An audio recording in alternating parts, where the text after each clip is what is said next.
Hello everyone, ইসমনিল Sen, welcome back to my YouTube channel guys. আজকে আমরা এসে পড়েছি ঐতিহাসিক মঞ্জিল ঘুরে দেখার জন্য। প্রথমে আমরা এখানে আমাদের ব্যাগটা জমা দিয়ে নিলাম, তারপর সামনে থেকে এগিয়ে দেখতে পারবেন কত সুন্দর প্রাসাদ, অর্থাৎ আহসান মঞ্জিলটা কত সুন্দরভাবে তৈরি করা হয়েছে। এটাই হচ্ছে আহসান মঞ্জিলের এক্সিট গেট। পেছন দিক থেকে আমরা ঢুকবো, পেছন দিকের মধ্যে হচ্ছে কি ভেতরে অনেক সুন্দর তৈরি করা হয়েছে। এখানে আপনারা আসলে অনেক সুন্দর সুন্দর নিদর্শন দেখতে পারবেন। এই আহসান মঞ্জিল হচ্ছে গঙ্গা নদীর তীরে অবস্থিত একটি প্রাসাদ। এটি মূলত নওয়াব আব্দুল গনি পরিবার দ্বারা নির্মিত হয়েছে, কিন্তু 1888 সালের দিকে এটি টর্নেডোর মাধ্যমে খুব খারাপভাবে ক্ষতিগ্রস্ত হয়। এজন্য এটাকে আবার পুনরায় নির্মাণ করা হয়। ইংরেজদের সময় এটাকে বিভিন্ন প্রশাসনিক ও রাজনৈতিক কার্যক্রমের জন্য ব্যবহার করা হতো।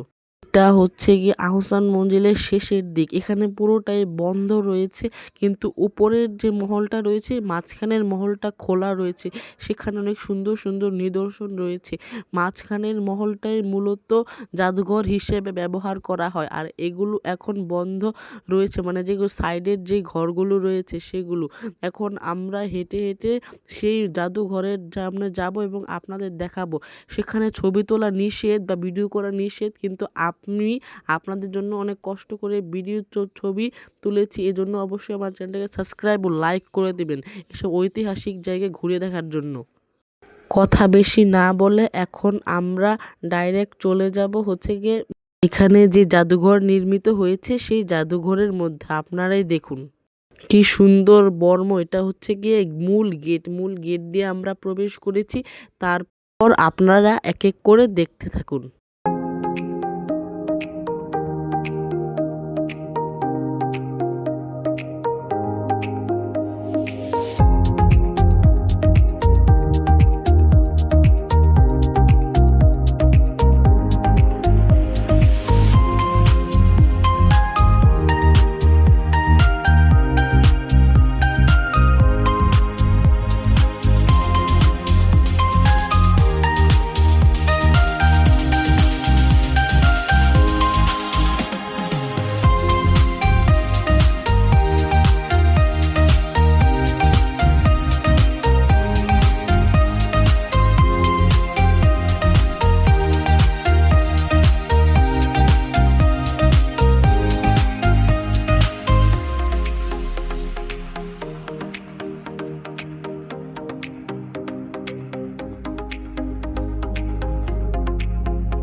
ব্লগের নেক্সট পার্ট দেখার জন্য একটা লাইক আর একটা কমেন্ট করুন। এই ব্লগটি ছিল এ পর্যন্ত, দেখা হবে অন্য কোনো নিউ ব্লগে। Bye bye.